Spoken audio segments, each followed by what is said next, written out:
Good morning. I hope your day is going well. That's not me on the front row of Spa. That is me on the second row, starting in P4 with a 2:19.9. William starting at the front with a 2:19.4 monster lap there. Once you start breaking into the 18s, that is pro pace, so he is approaching that. Right underway, we have a really good launch, and we're on the outside in towards turn 1. Going to be fairly aggressive there. Actually end up hitting car number 1 there and getting pushed wide, which puts me side by side coming out of the first corner with car number 2, Adam Wright. And this is a situation that you do not like to find yourself in, too wide heading up Eau Rouge. Adam is wise to this, and he's going to end up backing out, allowing us to completely have the run to ourselves. However, very hard to tell right there, but taking a look from the outside, we cut Eau Rouge, or Radion, the top of it, whatever. Eau Rouge and Radion is the second one. That gives you a 1.3 second slowdown that very quickly climbs up to 2 seconds if you don't serve it on the Kimmel straight. So we have to pull over to the side and lose so many positions. It's the best way to serve it, sadly. By the time our slowdown is done, we're in a really weird position. Thankfully, this car, who would have been side by side with us, ends up going deep into Lacombe at the end of the Kimmel straight, rejoining with a slowdown for himself. It's not huge when you miss Lacombe. It's like 0.8 seconds. But we are currently losing 43 iRating, and we're in 12th place. So we totally destroyed the beginning of our race. There are 11 laps to go, so we have time to make it up. I'm not in a huge rush. Honestly, as of late, I never seem to be unless I'm literally fighting for the lead of the race. Once I find myself falling back towards the group, especially when it's something that was my fault, I tend to try and be a bit reserved on my driving as to not kill anybody and see if we can recover as many positions as possible, which would prove to be quite a journey on Spa. It's been a while since I've driven this track, and they rescanned it recently. I don't know if you can tell, but things look slightly different. Taking a look a bit further down the grid, this is Adam, who has taken our position of P4 after we've died, and he is going to display where another slowdown on this track is. When you drive wide, I think that's turn 15, and if you keep the throttle pins down, you do end up having a slowdown. You can see him serving it here, and the car behind him, Jeff Saville, is going to come flying up into Blanchimont, where Adam is serving that slowdown. Not the greatest place to serve the slowdown. Car behind tries to follow him through, ends up making contact, and is only going to end up spinning himself. As we come through Blanchimont, car ahead had a horrible run. We go around the outside of the spinning car, into the dirt actually, and end up going side by side with car number 9 into the chicane around the outside, sending it extremely deep towards the first apex, and pushing the car towards the second apex, darting to it as quickly as we can from track position, and we come out of there up a position. A bit of dramatics happening behind, but nothing major there. Maybe a slowdown and a little bit of damage for some people. Lap number 2. There's fighting going on ahead of us all of the way up towards the front of the grid, so I felt like there was going to be a lot of opportunity to move forward, going a bit deep into the source as the car on the inside or ahead of me was defending the inside, and I would rather just not be impeded and risk somebody going around the outside of me. So we're going to follow him up Eau Rouge, which he ends up going over at Radion, the top of that hill, which is going to give him a slowdown similar to what I had on the first lap. He's going to pull over, serve that painfully, and it seems like another car behind also got that slowdown. So the gap is opening up behind, and we're starting to make our way forward up into P9 now, and don't know what I was thinking here, just totally missing that, missing Lacombe at the end of the straight. Car number 14 missing it for the second time in a row, and kind of funny situation. We both have this slowdown, so neither of us are actually going to end up losing a position, as there was just enough space behind the two of us. And for what it's worth, the car ahead is going to completely go wide through Rivage. Perhaps he had a slowdown of himself that he was trying to serve. I know that some people serve them by going wide through corners, but either way, it's going to keep us in the slipstream, and by the end of this lap, heading towards Blanchimont, I mean, we're pretty firmly in that slipstream, not to mention he completely missed the apex there. We have a huge run, and we are going to try and repeat our move from the first lap around the outside, lifting off the brakes, darting our car all of the way deep into the first apex and just getting it turned, dashing to that second one and sliding ahead of him as we exit that corner, moving up into P8 with about 2.2 seconds to P7, and that would prove a gap that I just really struggled to close. It took me quite a long time. On board with Will, who is the leader of the race, or was the leader of the race, as he just made that same mistake, cutting at the top of Radion, getting that slowdown, and having to let P2 and P3 pass. Still on board with Will, lap number 5, and he is riding in P3, chasing down the top 2, and he's going to do it again. That one was extremely close, but he apparently does still get that penalty and ends up having to cede P4. So, or P3, excuse me. So down into P4, which is very unfortunate because he definitely has the pace to lead the race for the entirety.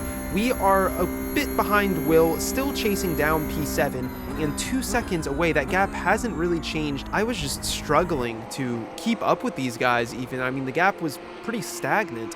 Lap number 6, and we are still in the same position. We're actually taking a look at Jeff, who's in P5, chasing down Will. And if you don't know Jeff, he's featured in quite a lot of videos. Great driver to drive against, but I haven't gotten to drive against him much recently because this has been happening where he just vanishes from existence. There's a nice little shot from the back of Will's car as Will goes sliding through the dirt, and I guess it's an internet problem for him, which is super unfortunate for him, but for me, that moves me up into P7 for free. Can't be upset about that. We did manage to finally get back to our pace, which I would say on average is like low 20s, high 19s when we're on flyers. When you're fighting through the field, of course, it's hard to keep that pace up. But once you find space, especially if you have somebody towing you along, you can very easily gain a couple of tenths and run consistent 19s. We are starting to find ourselves on the tail of Benjamin here within half a second. That is going to give us quite a lot of slipstream and should give us a pretty major advantage on the straights. At this point in time, I'm thinking let's go for round 3 of that final chicane and try and keep up with him through Blanchimont, but I think I was a bit too reserved on lifting the throttle through there. So I decide, okay, instead of doing this, I'm just going to sit behind and look for a move on the Kimmel straight, which is, I think, the safest move, and it gives you the most amount of buffer time after you make that move to try and build up a gap through the infield before the next lap. Because if you make a move into turn 1, let's say, for example, they're just going to pass you back on the straight. So going a bit deep into turn 1 and looking to just get a really good run out, you want a healthy gap of about 3/10, I'd say, which is exactly where we are at right now. So as long as we're able to keep our foot down through Eau Rouge and Raidillon, the slipstream should kind of speak for itself, not lifting, making sure to avoid both curbs, and really solid run for us. No dramatics, kept the wheel pretty straight, didn't have to do much turning or scrubbing of the tires, and there we go, flying up behind them. We were taking the inside for Lacombe at the end of the straight. Didn't know if he was going to fight this initially. I almost felt like he was going to back out, but he decides to go too wide through there and make it a battle. Barely enough space for his nose on the inside, and he ends up eventually backing out, and we move up into P6. My new goal is to separate myself as much as I can through the infield, try and get out of slip as much as possible and into the slip of the car ahead to even our speed on the straights, which would present an overtaking opportunity for him into the chicane, as I've done to a couple of people this race, or down the Kimmel especially. I really want to be in the slip of this guy ahead before we get back onto the Kimmel straight of the next lap. And into Pouan, Benjamin behind us is going to be fairly reserved. There is slightly dirty air when you're going through chasing a car too closely, so I think that may have been part of the deciding factor for Benjamin there. Into the S's, I absolutely love this sector of the track. You can truly separate yourself from other cars, especially over the long haul of a race, if you can keep your application smooth to avoid sliding, as Benjamin is going to do behind us, exiting the second of those little S's, and then through corners 15 and 16, I think he's a bit worried about the tires that he's just slid on, and he takes it very, very conservatively, avoiding the inside curb and the outside curb there. So we find ourselves with half of a second of a buffer, which should be enough to keep us safe into the chicane. And by the time lap number 8 rolls around, we are actually beginning to gain time to John Schwartz, who is P5 ahead of us. And just to show you the difference in slipstream, even from being a second back, just keep an eye on the relative. 1.1 seconds as we head towards Eau Rouge and Raidillon, making sure to keep it flat here. You can really abuse the track limits at the bottom of that corner if you take it correctly, and it makes the rest of the run up the hill just way easier on your steering. You don't have to do nearly as much. Approaching the end of the straight, and we are now 0.8 seconds behind John, so we gained 3/10 just from sitting behind this guy, which is absolutely huge. And William, the car ahead of John, who is our teammate, started on pole, finds himself now in P4, is about 4 seconds ahead of John. So basically no outside interference. It's just me versus John at this point, and I have the advantage with the slipstream. I'm chasing, I have the momentum. John is going deep through Rivage, gathers it up, but does lose a couple of tenths to us through there. Through No Name, he misses the apex as well. Does very well to abuse the limits on the outside there, though. You can get your tire into that dirt, and it really does not hurt you whatsoever. I actually take a fairly conserved line through Puan, in this case as the car behind. It's just a bit risky for me to fully ship it through Puan when you're chasing somebody down. I much prefer to be the car with clean air when I am going full ham through that corner. Now, skipping up ahead to William, who's not that far ahead of us, he is having quite a moment into corners 15, and on the exit of 16, there he goes sideways. There's a lot of bumps. The car was unsettled, and the weight just wasn't where he wanted it or needed it upon turning into that extremely fast corner. So he finds himself sliding off into the dirt, and we will move up into P5. William was able to rejoin, and his race would continue.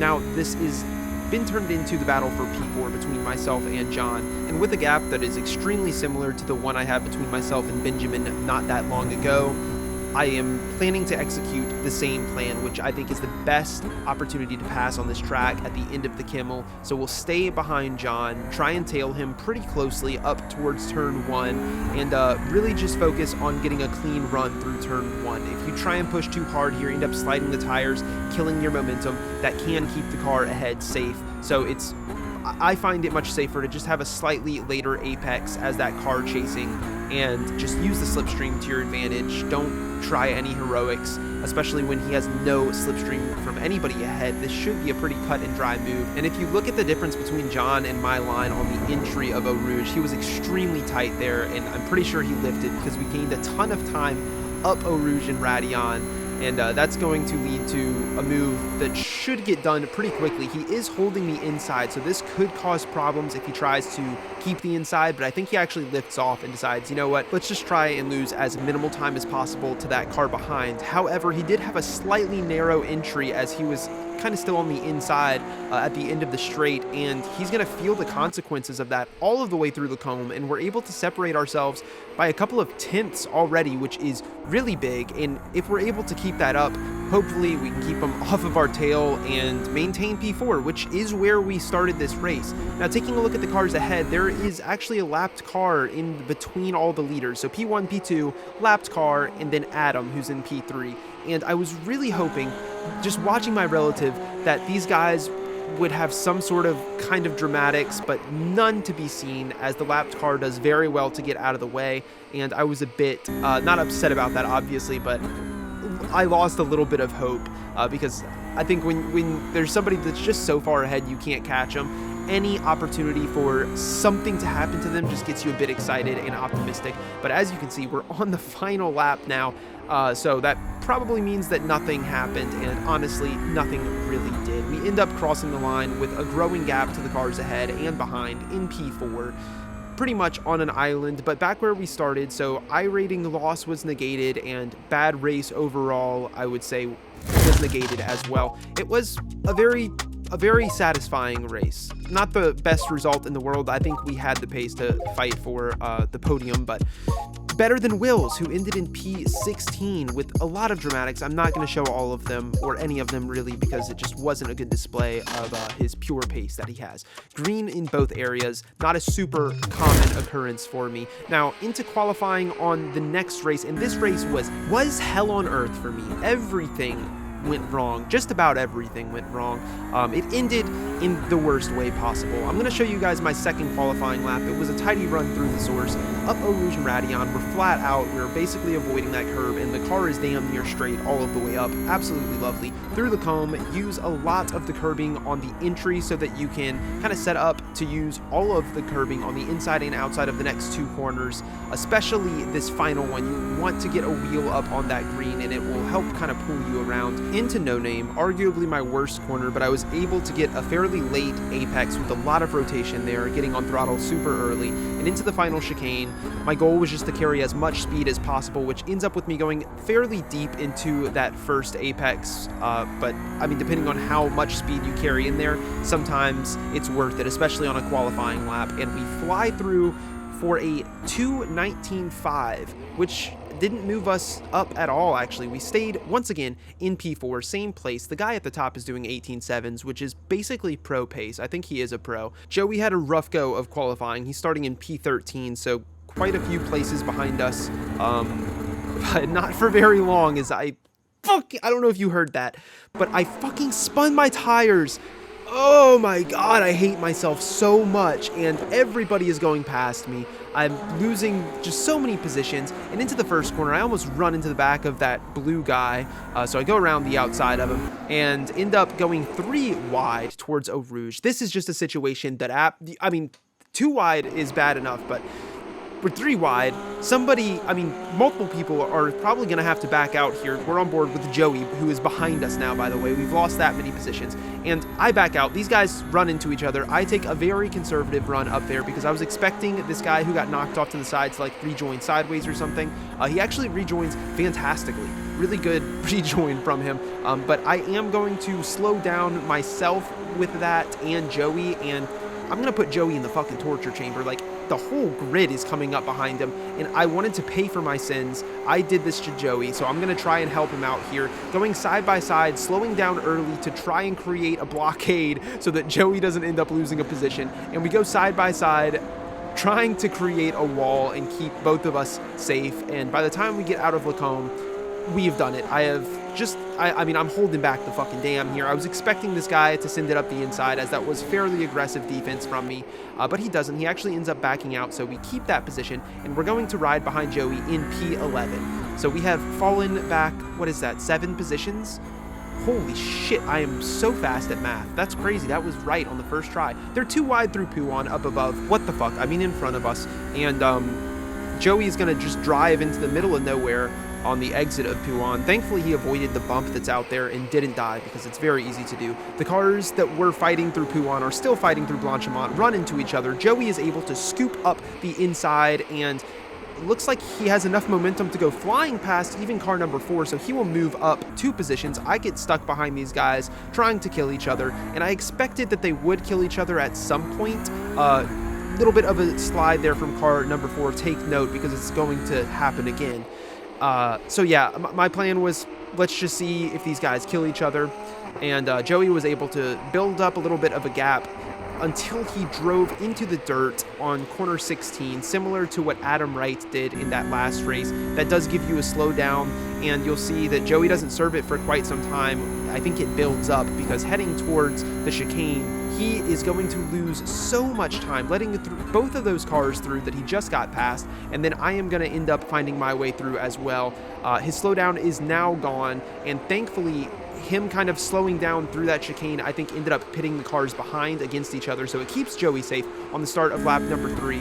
And we're up into P10 from that position that we took from Joey, and oh my god, the group ahead, like that little glimpse through the source, I realized there's going to be a lot of fighting. Like, look at that. Up Eau Rouge, they are all on each other's tails, and Joey is going to not be part of that fight as he cuts the top of the hill. That's going to give him that slowdown, which will give him quite a lot of work to do, as he has to slow down on the straight, losing 2 more positions. And you would think that that would put him far enough back so that we don't really get involved with him anymore, but you will see what happens. And it has a lot to do with the fact that they're going just about 3 wide into the chicane on lap 3, and that it just doesn't stop. Like, the fighting from this group was honestly really great to see, and maybe I put too little faith in these guys, because I was thinking we'll pick up some freebies.